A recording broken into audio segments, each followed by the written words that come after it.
everyone, welcome to Old Bookworm's channel this Monday.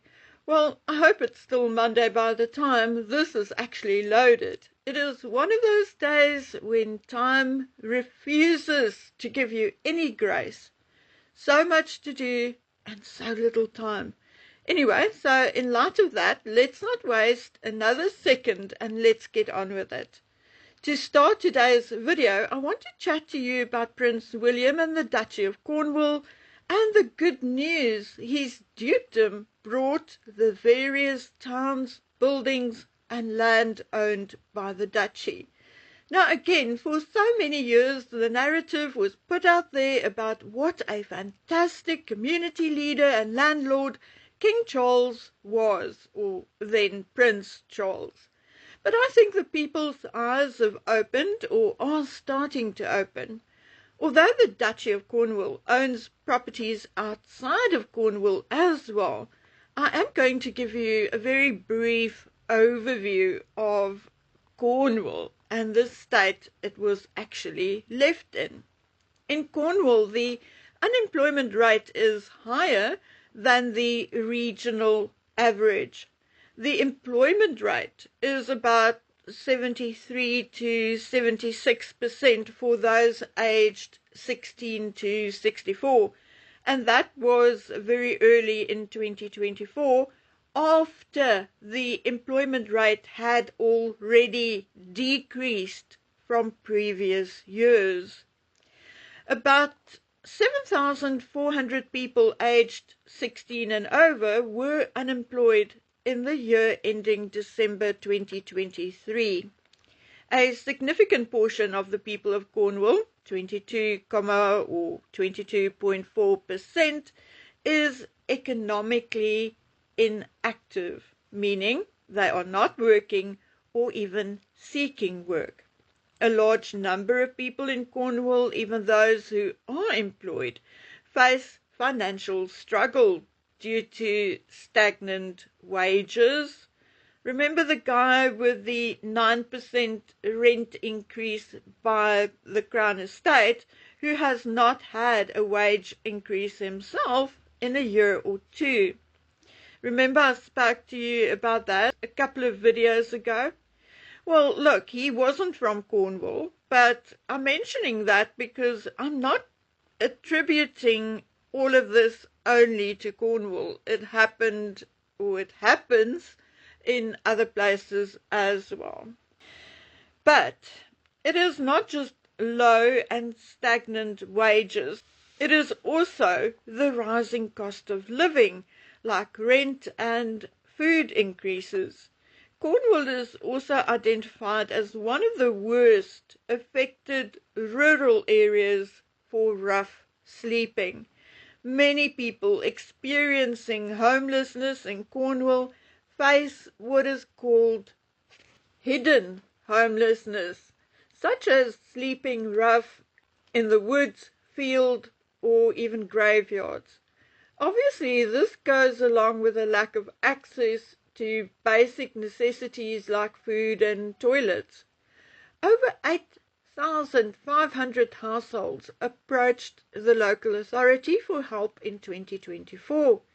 Nearly 3,500 households received some form of support in 2024, which is still less than half of the households who approached the authority for assistance. Over 650 households, around 1,200 people, are currently in temporary accommodation. There are nearly 21,000 households on the social housing waiting list. Food insecurity, debt and housing risk, particularly for tenants, have become real challenges for many, impacting their physical and mental health. Now, I can tell you that, for instance, the unemployment rate dropped significantly over the last 3 to 4 years. In 1997, it was 16.6%, and now it's something like 2.9%. I'm not saying another word. You guys can go figure that out for yourselves. However, I must mention though that the much lower unemployment rate is also partially due to the fact that so many people left the area due to unemployment. An interesting presentation about the socio-economic situation in Cornwall in 1997 was given by Mr. Matthew Taylor and presented to Parliament on the 22nd of January 1997. Back in, 1993, Charles was very involved in the development of Poundbury, and in 2007, the rescue and development of Dumfries House kept the man very busy. The rest in between are stories for another day. So contrary to the popular narrative, the real Cornwall was not left in such a good state as everyone wants you to believe. And now we have William.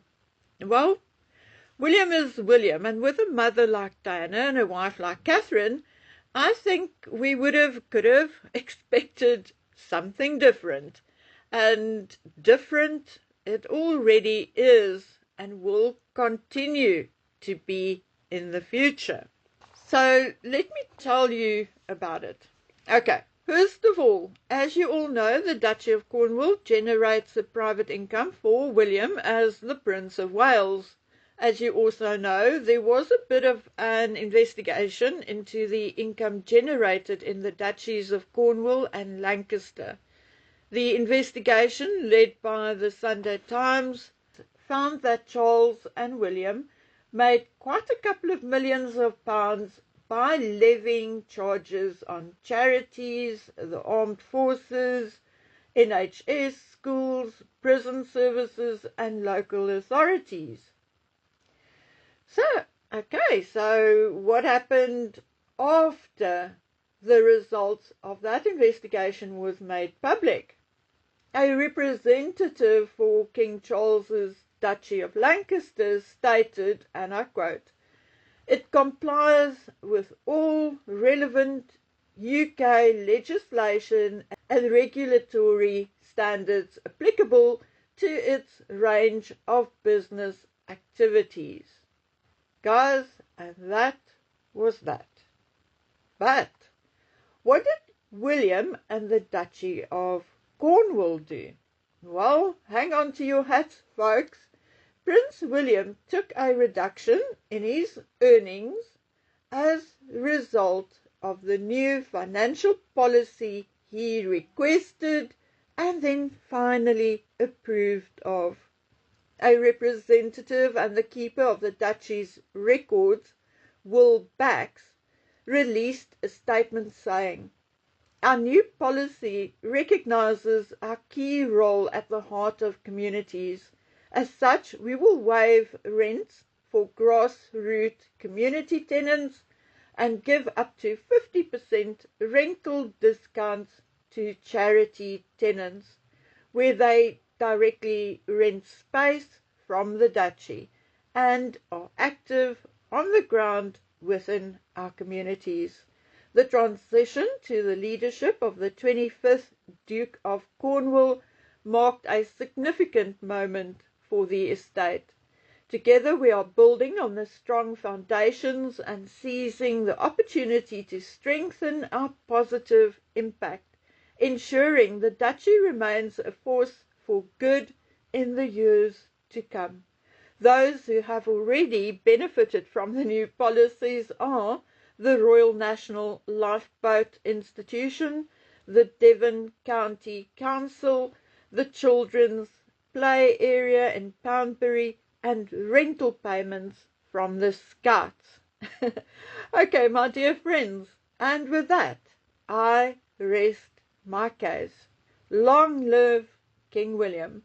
You see, it's not just crowns which make kings out of men. And with that, I'm saying goodbye for now. Please take care of yourselves and stay safe. Bye.